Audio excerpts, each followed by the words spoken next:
For nearly a decade, Abhishek Ganguly worked as the managing director of the German athleisure brand Puma here in India. He's basically the guy who made Puma cool again. And in that period alone, the brand's revenue shot up from 20 crore rupees to close to 4,000 crores. Under him, Puma even managed to beat its longtime rival Adidas to become a market leader. And after putting Puma back on the map, Ganguly decided to quit and start his own venture with two of his colleagues from Puma, Atul Bajaj and Amit Prabhu.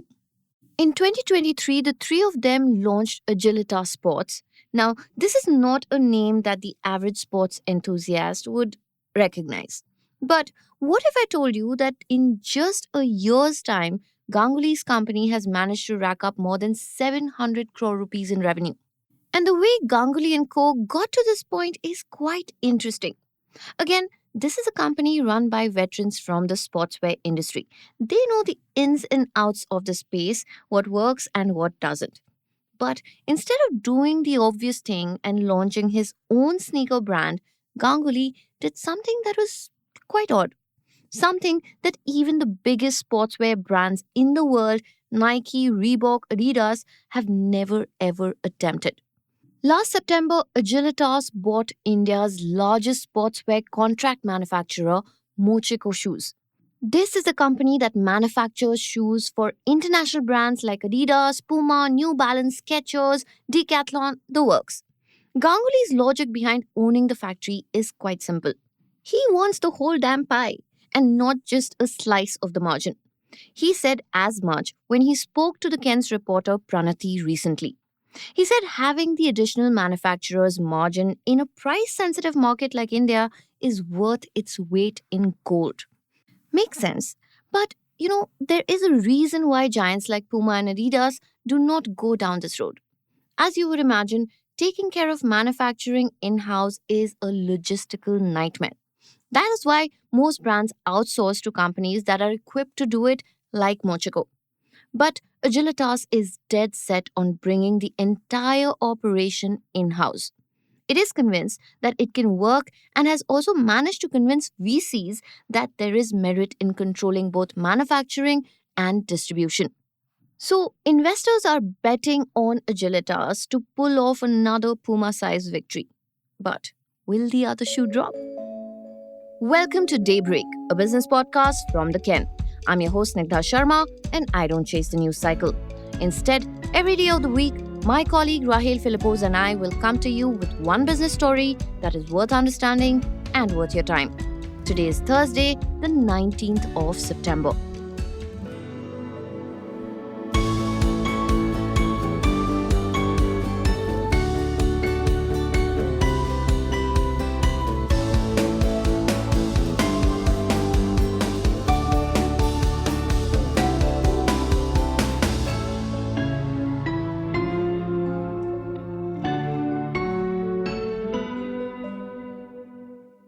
What Agilitas is trying to pull off is almost an anomaly in the sportswear industry. Ganguly wants to build a whole ecosystem. He wants to take care of everything in house: product design, manufacturing, distribution, and brand building. Agilitas will own every step of that process. Now, this is unheard of because most sportswear brands design a product and then just slap a logo on it. They outsource everything else, especially manufacturing, and hope that everything comes together right at the end. But Ganguly is not sticking to the old, tried and tested sportswear playbook. This, of course, comes at a cost.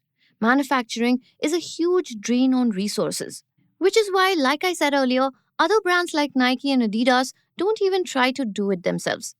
Here in India, brands like Adidas and Puma outsource nearly all their production.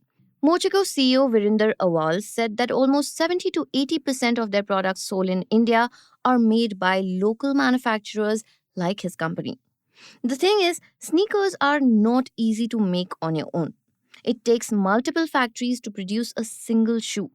One factory would handle molds, the other will make soles, and a whole different factory will stitch together the upper part of the shoe, which, by the way, has 38 separate pieces. It is a complicated business, making shoes.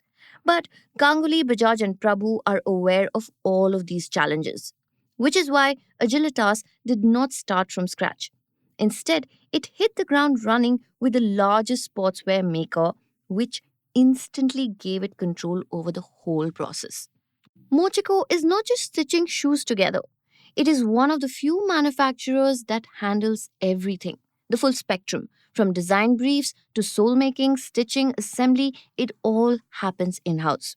It churns out millions of shoes from its factories in Gurgaon, Rishikesh, Dehradun, and Noida. This allows for better turnaround time and better inventory management. So, in essence, Agilitas is positioning itself to achieve what few Indian sportswear brands have managed lasting success. More on that in the next segment. Hello, Daybreak listeners. This podcast you're listening to is produced from the newsroom of the Ken. And guess what? We have a lot of other podcasts too. I am Aksha Chandrasekharan. I host the Ken's Early Careers podcast, The First 2 Years. And I am on a mission to find out what makes people happy in their early career. Even if you're way past the first 2 years of your career, looking back, can you recall what had the biggest impact? Was it the job, the company, the people? What was it? Well, what if we ask the same question to dozens or even hundreds of people and create a wealth of valuable experience, repository of knowledge from people of different backgrounds? What would that look like? That's exactly what we set out to do. We created a survey and we want to hear from you. The link is in the show notes. I read and review each submission and might even have you on the show. I look forward to hearing from you. Now back to your Daybreak. Typically, when a global brand starts selling products in India, it makes a few minor adjustments. Like in most cases, it will tweak its sizes and call it a day. But Agilitas is going all out. It is designing shoes and apparel specifically for Indian consumers. It has assembled an all star team to be able to do this. People from all over the world who understand the ins and outs of sportswear. They've been tasked with developing products using proprietary tech to address the specific wear and tear of Indian conditions and accommodate a variety of foot types. For example, Indian feet tend to be wider with flatter arches. So Agilitas is incorporating wider toe boxes and flatter soles to their designs. On the pricing front, Ganguly is positioning Agilitas as a high value, guilt free splurge. It is not targeting the low end market. Instead, it claims to offer more value compared to Puma shoes that cost up to 24,000 rupees. Although Puma shoes are often heavily discounted on platforms like Amazon and Myntra. And Agilitas is already putting in this strategy to the test with Lotto, the Italian sportswear brand. It snagged an exclusive deal last April to design, produce, and sell for Lotto. It will be able to target both premium and mass premium segments. Also, instead of copying Puma's strategy, Agilitas plans to operate multi brand stores offering a curated mix of products. The one thing that will really work in their favor for a while is the fact that post COVID athleisure has become a staple for most people. And Ganguly is not losing sleep over what happens if this trend phases out. In fact, he believes this is just the beginning. Goldman Sachs seems to agree. A report by them in March highlights sports and athleisure as the biggest growth driver in the Indian footwear market. And a lot of brands are betting big on the shift in trends. Metro, for example, which was once known for formal and casual shoes, is now shifting gears to the sportswear segment after securing rights to Fila. Then you have Aditya Birla Fashion, which recently took a bet on Reebok. This sneaker boom in India has also spawned a handful of newer players like Comet and Soul Threads. Back at Agilitas, Ganguly's eyes are set on launching two more category brands next year and maybe a third in 2026. But he's also cautious. Agilitas has already got the engine in Mochico. But to score a Puma sized win, it will have to navigate a market that is now flooded with choices. Hi, please don't go because we still have the Daybreak Unwind segment coming up next. Stay tuned.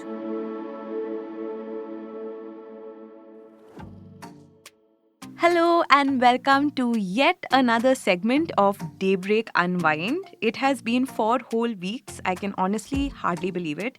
I think our best decision yet as co-host Tikta has Yes. been getting a WhatsApp number. Oh, that's so true. Yeah. Because it's given us this amazing opportunity to get to know some of you, to actually connect with you directly, find out what you're listening to, what you're into, and honestly, it's just been awesome. Yeah, that's true. And that's the whole essence, right, of this segment when we came up with this idea. For those of you who are tuning in for the first time, we kind of started this because we wanted to get great recommendations on Thursday, because Thursday is the day when you actually start thinking about the weekend. Yeah. And you start planning your weekend, whether it's just being a couch potato at home or whether you want to go out. If you're staying home, you want to watch some interesting stuff or read something nice, or if you're planning to go out, you want to maybe go to a nice restaurant or a cafe, right? So that's how we got started. And Now we're here. yep. And this week's theme is really special to the both of us because we're going to talk about something that we absolutely live for. We're talking about food this week, more specifically comfort food. What does comfort food mean to you, Stikta? Comfort food, for me, I think it's mostly to do with, it's not just about the food in itself, I think it's more about the memories and the nostalgia Absolutely. that is often attached, you Yeah. know. Like, for example, even festival food, right? Like, for example, sadhya, Yum. right? Yeah. What did you eat? Where did you eat? What did you do? had Tell me. Such a good for sadhya. Onam. I booked a week in advance, and a few of my friends and I went to this place in Bangalore called Kapachaka Kandhari. They organized a sadhya in Kormangla. So great. So great. I've been having sadhyas in Delhi for the last couple of years. Great. These guys knocked it out of the park. It was Wow. amazing. I was a very happy girl. Happy Onam listeners on that note. Yes, happy Onam. Do you belated. like sadhya? Yeah, it's been a while, but I think the last sadhya I had was in Delhi. Oh. And this time I was just looking at people's Instagram photos of sadhya. That's why I chose not to post any photos of the actual sadhya. I was like, okay, that's cruel. I'm not going to do that. That is true. What does comfort food mean to you, Rahil? I think, like you, I associate food with a lot of memories. Also, yeah, again, like nostalgia, that sort of thing. You remember when we were kids and we'd read like Famous Five, Yeah. Secret Seven, Yes, Mallory Enid Towers, and all Blyton. of that. Oh my yeah. God. And you know how there'd be these descriptions of like picnics and Yeah, oh my scones and God, it was jam so and nice. yeah, it was I remember. amazing. Yeah. I remember reading those books over the summer because of Dreaming those like very about that vivid food. descriptions. And where would we have scones and all? I know. Only now we get all these Yeah. fancy things. Yeah. But actually, talking about Enid Blyton, did you know she was a racist? Oh God, thanks. Okay, let's not go there, Wonderful. but Wonderful. just ruined Enid Blyton for everybody. Oh shucks, man. Okay, back to comfort food. Yeah. Rahil, why don't you tell us yours? Okay. My comfort food, for our listeners who don't know, my family lives in Goa. So when I'm not in Bangalore, more often than not, I am in Goa, which unfortunately isn't as often as I'd hope. When I'm in Goa, when the weather kind of allows for it, I try to make a trip to the beach in the morning with a couple of friends. Early in the morning, we'll go for a swim. And generally, we'll go to a beach right next to where we live. But the odd chance that we're kind of feeling adventurous, we go a little further to this beach called Utorda Beach in South Goa. It's about 30 minutes from where I live. We'll drive down. It's a beautiful drive. And sometimes when the weather is just right, the water is so clear. You can see like Oh, the bottom of the wow. ocean. It's Stop it. It Now you're is just showing so off. beautiful. I am. Go little away. bit. Go back to Goa. Happily, with pleasure.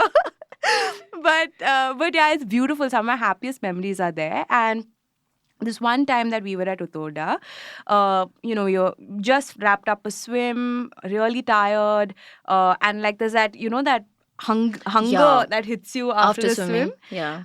That hit big time, and we were just leaving. We were walking towards the parking lot, and there was this food truck parked there. Very kind of unsuspecting food truck, normal. One guy was running it, seemed nice enough.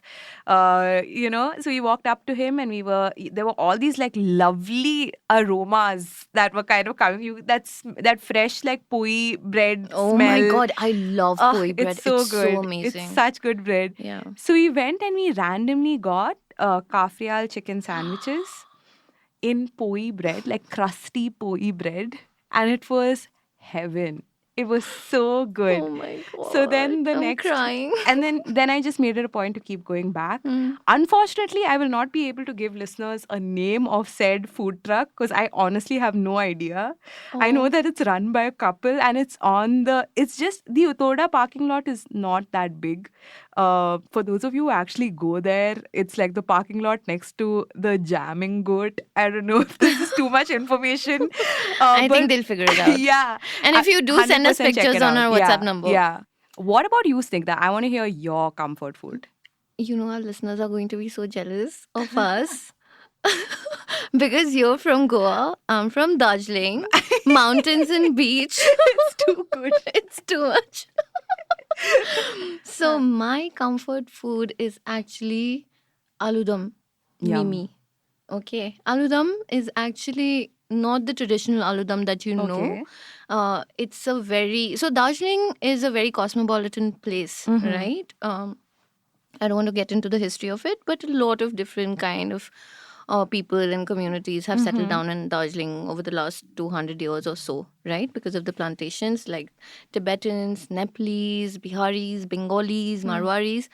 So aloo-dum is a combination of all these influences. So it's basically potatoes, boiled potatoes in this really spicy red curry, Yum. garlicky curry with a lot Yeah. of chili and some food color, which That's we fine. loved as Yeah. kids.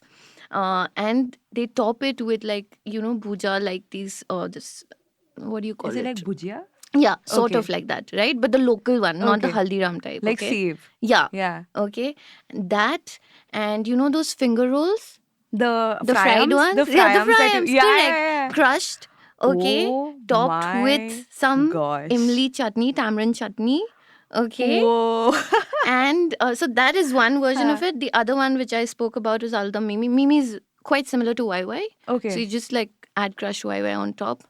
And oh my That God, sounds it is the most. So Darjeeling incredible. has these little tuck shops. Okay, Okay. so we had the school that I went to, we had one called Buddy's Aloo-dum shop, okay, tuck shop, which is right above the So school. they only sell aloo-dum? Yeah, no, and she used to sell momos also later Okay, on, okay. and sweets and candies and So it's like stuff a for street kids. food. Aloo-dum is a It's a street proper food. street Okay, food in okay. Darjeeling. So Yum. yeah, so we would, as soon as school got over, we would just rush, and I remember we used to get it for like 5 rupees or something back in the Whoa. day, and it used to be so spicy, Rahil. Yeah. And we sometimes you can also add, if you want more spice, there's this particular kind of chili that we get in Darjeeling called dalle. It has this it's very You got fragrant. this to work and it's Yes, amazing. you know Yeah, it, yeah. It's amazing. So it has this very Tabasco-like fragrance, right? Yeah. So you can add that, and it's pretty spicy. Yeah. And I remember, like, eyes watering, nose running, still It like, burns so oh my good. God, so good. I love that. That's so Yeah. cool. I'm such a street food person. Are you? Yeah. Yeah. I love street food. But also this, like, the spicy in Yeah. a cold place. Oh my God. Just hits different. It's so good. And like we were talking about this a little while ago, but like food tastes so much better in the hills. That is true. I don't know what it is. If someone can explain the science of that. Yeah, please. Actually, even fragrances. I was telling you about fragrances, right? pronounced. Like, yeah, you can smell flowers, Yeah. trees, plants, Yeah. even perfumes actually stay longer. Oh, really? Yeah. Oh, wow. Okay. Shall we get to our listeners' recommendations? Let's do that. I am so excited. Great. Okay, so the first recommendation is from our listener, Satyam. Thank you so much, Satyam. And Thanks, Satyam. yeah, here goes. Hey Snigdha and Rahil, I really enjoy listening to you folks every morning. I thoroughly enjoy the Thursday Unwind sessions, and It really gets me giggling while I'm driving to work, especially the part where Snigdha rips apart Kalki and Rahil talks so openly about cringy movies. Now, on to my recommendation for this week. It's having Litti Chokha at Jai Mata Di Food Zone in HSR layout. The Litti Chokha here is scrumptious and you can't stop at two. So, Litti Chokha is a delicacy from Bihar, and the people cooking at this store are also from Bihar. So, you get the authentic taste out here. Cheers. Rahil, do you like litti chokha? I love litti chokha. But I know Yeah. you have very strong opinions on what a good litti chokha is, right? Yeah.